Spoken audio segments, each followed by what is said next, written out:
Good morning, y'all. The South American Rider here. It's another beautiful Saturday morning. We're going to be rolling out to a little bit of a different spot today. Generally, I'm going to be taking you to like underground, off the beaten path places. You know, I do want to be an ambassador for Quito and Ecuador towards the world.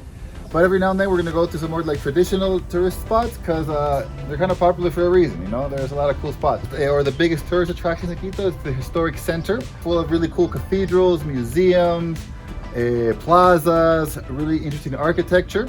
We're going to be going to the Panecillo, which is a giant sculpture of a Virgin Mary with wings stepping on a giant serpent, and he's right in the middle of the historic center on the Panecillo Hill. Yes, actually it was very common for when the Catholic Church took over this area, you know, back in the day, they would build the cathedrals over some of the most important religious and spiritual places of the culture that was there, and that happened here at the Panecillo.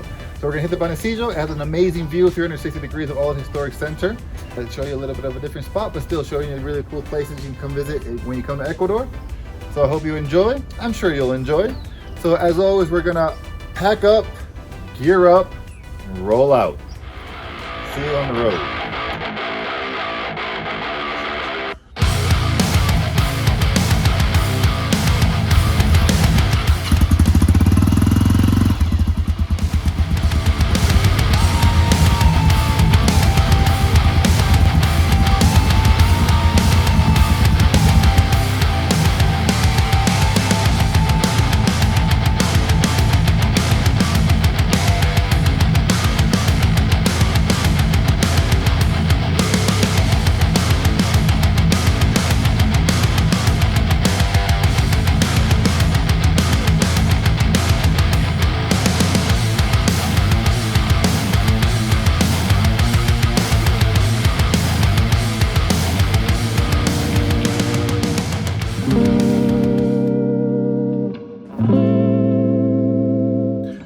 This hill is known as El Cerro of El Panecillo.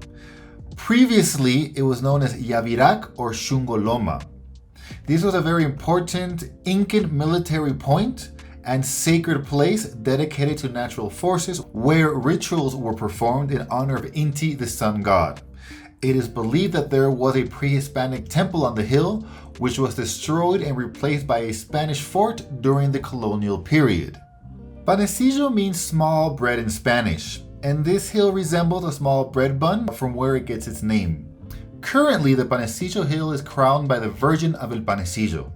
This is an aluminum sculpture by Agustín de la Herrán Matorras, which was inspired by the original work of Bernardo Legarda, which is why some people call this the Virgin of Legarda. It stands 45 meters tall and depicts the Virgin of Quito with angel wings stomping on a serpent representing the triumph of good over evil. It was assembled on site with pieces brought from Spain, arriving in 1974. At its base, there is an observatory platform which you can enjoy a 180-degree view of the city, and a small museum that you can also enjoy.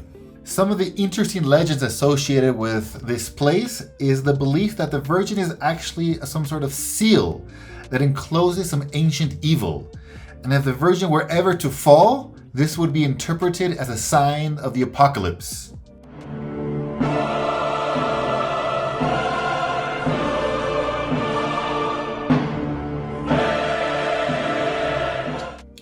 Originally, this was a rainwater collecting cistern in the pre-Hispanic era. It was used for drinking water and to water the crops in the area. But there's an interesting legend associated with it as well. It states that one day an indigenous woman was walking her cow in the area and the cow fell into the cistern. The woman jumped in after it, but ended up in a magical palace in another world.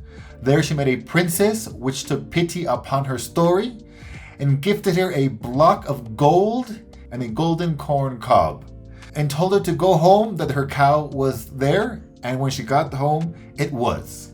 Alright guys, so I was planning to go into the museum and film inside and from the observatory, but I was informed that if I want to film officially for our YouTube channel, I need to get permission from the Catholic Church, and I'll have to send some email to some priest. That's going to take more time than I have at the moment, so unfortunately I won't be able to take you inside. If you ever do come, it's just $1 to get in. It's a great view. Unfortunately, I won't be able to show you in this video, but we'll see a lot of the other areas outside.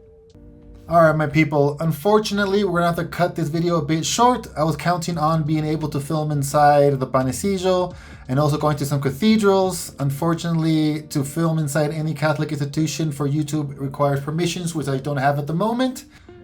As always, this is the South American Writer, and keep on writing.